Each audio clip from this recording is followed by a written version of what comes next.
So let's go all the way back to 1954. And immediately I'm bombarded with all kinds of different possibilities. Because the original 1954 Godzilla is, and I'm sure I don't have to tell any of you this, rife with storytelling depth and metaphor and deeper meaning and deeper themes. Some of them surface level, some of them you gotta kind of dig for a little bit. And picking just one is very difficult, at least for me. Man, it's kind of difficult to just narrow it down because there's the nuclear theme, there's like environmental stuff, there's all these different, there's political stuff. It goes very, very deep. But for this one, I'm actually going to pick a storytelling lesson. A storytelling lesson that this film taught me that, you'll find it in other places. You find it in a lot of other places, but something about this film made this particular storytelling idea, and it's not even just a storytelling idea, it's something that digs deep into the, like a core part of the human experience. And I think this film, the 1954 film, really taps into that part of the human experience. And that's the idea of fear of the unknown. Fear of the unknown. And something that the original Godzilla film really nailed home to me is that fear of the unknown can be far more horrifying than understanding what you're fighting. And that seems like kind of a no duh thing for storytelling.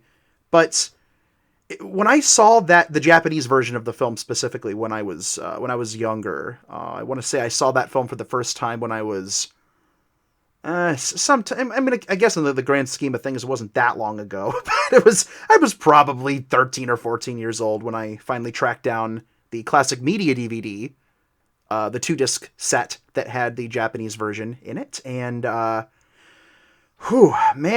was a thing.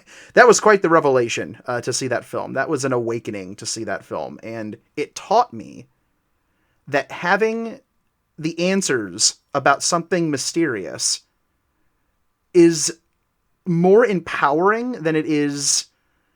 I'm trying to think of a good way to say this, and this is something I've talked about before. I've actually written about it before, but it bears repeating here, and that's the fact that in that initial film, Godzilla appears on Japanese soil, first on Odo Island, and then he's in the Pacific, then he's on the island, and then he comes ashore in Japan, and we have no idea why he's there. We have no idea why he's there at all. Why Japan? Why then? Why there?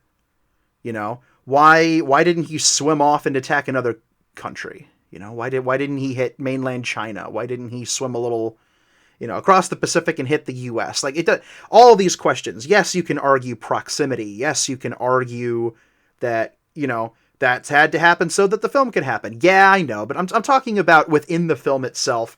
There is no real reason, nor is the question necessarily even directly asked repeatedly in the film, why is he here? The fact of the matter is he is there, and that's what's important. That is the problem that has to be solved in the film. Godzilla is there. He's real. Where exactly he comes from and why he's doing what he's doing is not nearly as front of mind as, oh my gosh, this giant thing just came ashore and it's killing people and it's burning down cities and it's evoking this horror of this nightmare that Japan, was the only country at the time who knew anything about this kind of horror. And now it's happening again. Why them? Why us? From the perspective of the Japanese. Why us? And there is no answer given in the film. There's the implication that Godzilla might have been some kind of angry kami or god. He might have been, even some critics in Japan have likened him to being that, some kind of deity or deific thing that comes from the ocean. Maybe he really was the god of Odo Island, and maybe he really did inspire those myths. Maybe he's just a really angry mutant. Maybe he's that. Maybe he's just a really teed off dinosaur, and Japan was the closest thing to him. And all of that is going on, and then there's this very scientific way of looking at it. Then there's this very mystical way of looking at it, and you think, well, Sure, he could have just been awakened by a hydrogen bomb and been teed off and attacked the States, not the States, Japan, because he was teed off. And then you think to yourself, well, maybe there's more to it because there's this whole island religion centered around the monster, and they have to sacrifice people in order to placate him. And what happens at the end of Gojira? Serizawa sacrifices himself. And yeah, there's a scientific element to that, but still, Godzilla's death is intrinsically tied to an act of self-sacrifice. So we don't know. We have no idea why the monster is doing what he's doing. We don't know. And that's horrifying. Because what mankind does not understand, it fears. And it fears on a very, very primal level. Because when you do understand, it opens the door for empathy. And I'm going to use the example of, this is an example I've used before in discussions about this kind of thing, but the Beast from 20,000 Fathoms.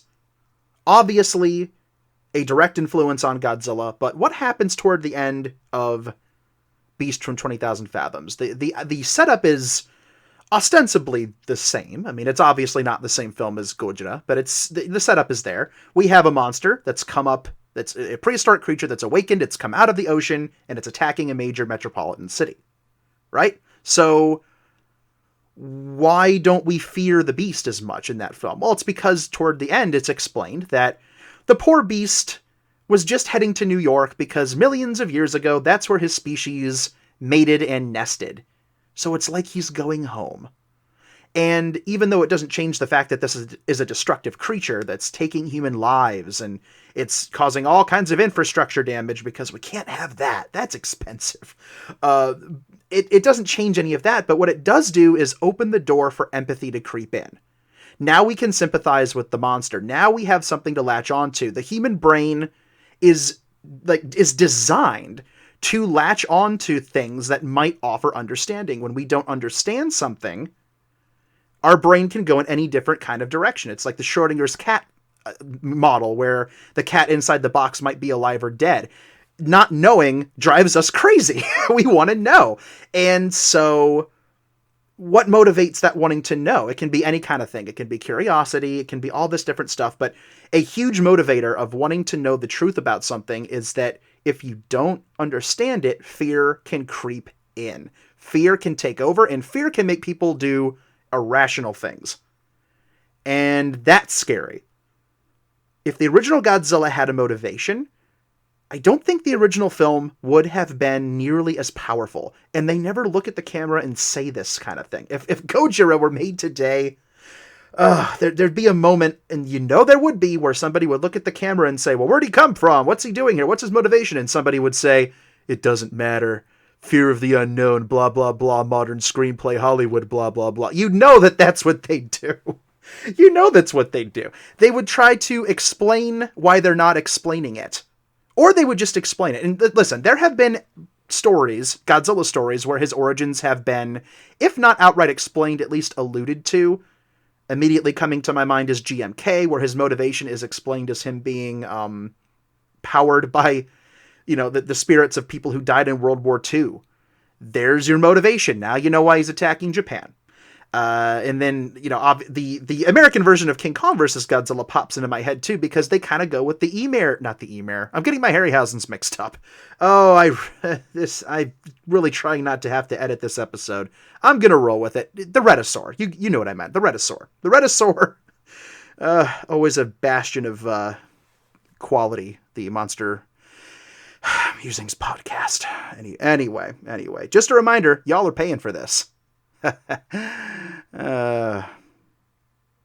Woe is me. Anyway, the beast from 20, good Lord, the beast from 20,000 Fathoms is going back to where it lives because that's its home. In King Kong vs. Godzilla's American cut, they do something similar where they're like, well, they found bones that are kind of like Godzilla in Japan, and so it's like he's heading home. It's that kind of thing.